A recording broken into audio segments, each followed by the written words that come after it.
When Ralph had hit me up and was like, yo, Jack wants to tires this, and this is not to discredit Jack in any way, but in my head I was like, no f***ing way.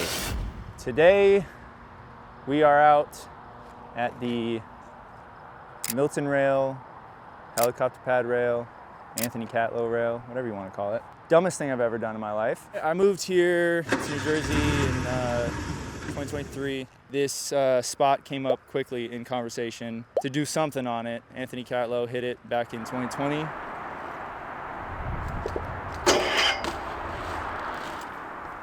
That was a whole thing too. Yeah. Get it? Creature came to New Jersey, I think in 2018 for a NJ Skate Shop demo. And while they were here, Milton Martinez hit it. I had met John Gardner at the Creature demo, and I hit John Gardner up and was like, hey, where is this spot? He sends the pin of the spot and then was like, be careful. Usually, like, when I would ride spots, I get real nervous and I kind of think of like the absolute worst case scenario of what's gonna happen. And I just envision myself getting really hurt a lot of times. But this one, for whatever reason, I was kind of like excited to hit it and kind of just like get it over with, and was happy to get it done first try. Thank God. Yeah. Thank God. Thank God. Cat did it in 2020. I had just been kind of searching for someone to do it after him, and it just so happened to be Jack. All right, let's walk up this sketchy hill. Let's walk up it. Bring Ryder with us. This is extremely sketchy with no ACL. as you showcase with the slip. Yeah, this thing's stupid. Yeah. I feel like it kind of grows every time we're here. Like, I always kind of lose track of how big this gap is. And then when I'm up here, I'm like, oh, this is pretty fucking big. I talked a lot of shit going back and forth with Ralph about doing this on the phone without ever looking at it for probably a good number of months, maybe a year. I had never seen it until one day I was going to a lake that happened to be on this highway with my girlfriend. On our way back, I got the pin from him. I just drove up here just to like look at it and to see if it's actually possible. And I got up, I was like looking at it, and I just like parked my car down at the bottom. And I did the dumbest shit. I just like went, like, jumped off. Something was like, it just clicked where I was like, this is probably possible. I think I got back in the car. I like texted Ralph. I was like, damn, I think we're going to do this, but I don't know when. Not much longer after that phone call, we kind of made it happen. We were in Newark with Camilo, Pablo, a few other heads that day. It was just a good day. Everybody was getting shit. I didn't get anything that day. I was just riding flat ledges. Everyone was clipping up except for him. Just kind of looked at him and was like, yo, let's just head to that gap to rail and let's send it. It took a little while to set up, and like the nerves were just building higher and higher. I must have circled this for I don't even know how long. A good 20 or 30 minutes. It felt like I was doing it for like an hour. I did so many circles on this, and I would get to probably like 10, 15 feet back and like just put my foot in my back tire, and I had a bright teal line from my tire over and over going straight at it. Like it was like being like shocked with a taser. Like don't go home. Don't go off of it. Luckily I had my boy Zach Henderson here. He was up here running the second angle camera. He really gets down, especially with big rails. Every time I got close, or at least I thought I was, to going for it, I just like would go up to him and be like, yo bro, do I have this? Do I have it? I can do this, right? I'm not gonna, like, this is what we do, right? And he's like, just go, just ignore it, just black out, just go. Went off of it, and it's curved at the end, and I dropped into a switch pegs, like tires dropped into a switch pegs, rode out fine. Terrified.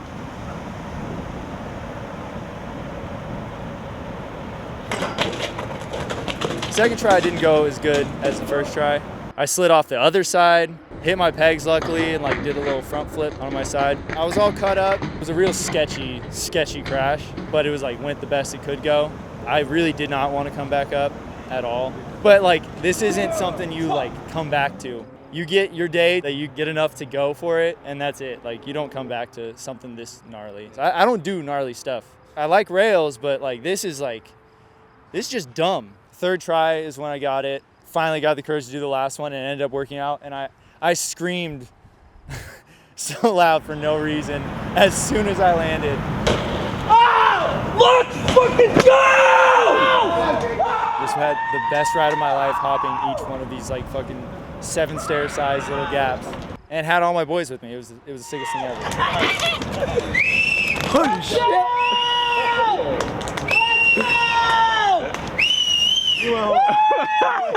You call it a day. Let's go hard, man. And we ended up getting the photo. They ran the photo on the cover, the back cover of the Dig Mag, which was super sick.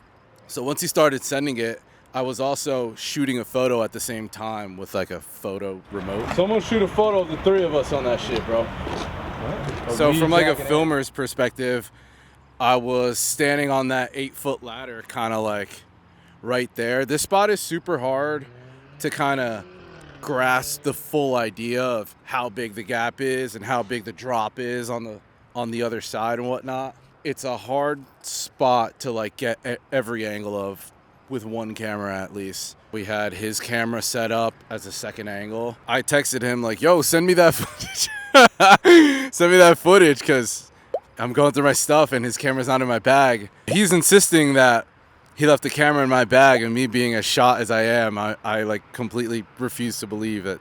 That's your story to tell. Basically, I took my camera and I packed it up in the bag and I put it in his back seat. His Jeep had one door that didn't automatically lock. I threw it in that door and I told him, I was like, yo, I threw my camera in your car so you can like just have the footage. I don't have to like upload it myself and send it to you. So the next day, he had forgot that I had the camera in there, went to Newark, parked on the same street we always do, and went out riding. Our guess is that somebody saw a big crew of people getting out of the car, because there was a couple dudes lurking. It's not the best area. He forgot to manually lock the door. Our guess is that somebody just came by, popped the door open. It was a solid 4 to 5 days later until I noticed that like, oh, this camera's gone. Luckily, Mike is super into his like Insta360, and he had it set up on a tripod here, kind of along the rocks. It didn't look too far off as far as like how the footage like was all pieced together. Punched it in a little bit so you couldn't see the whole world. Luckily, Insta360 saved the day. Was able to do a little bit of justice on like the gap to this, because you can't tell from down there. Like it's at least like a parking space, if not a little bit more. Probably a little more. And that video is supposed to be done, I think, in April or May of that year, and I got this in November. So it took a while. I was a little overdue, but we were able to finally wrap it up and get that video part out.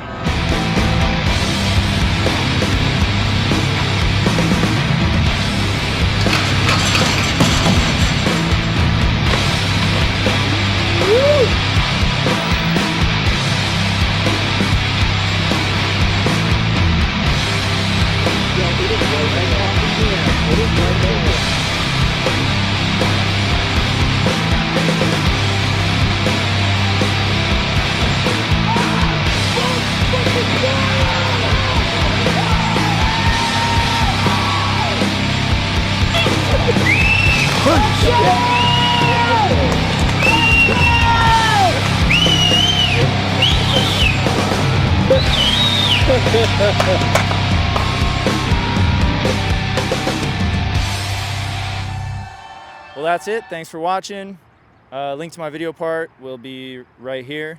Sub to the Merit channel, like, comment, do all the good stuff. But we out.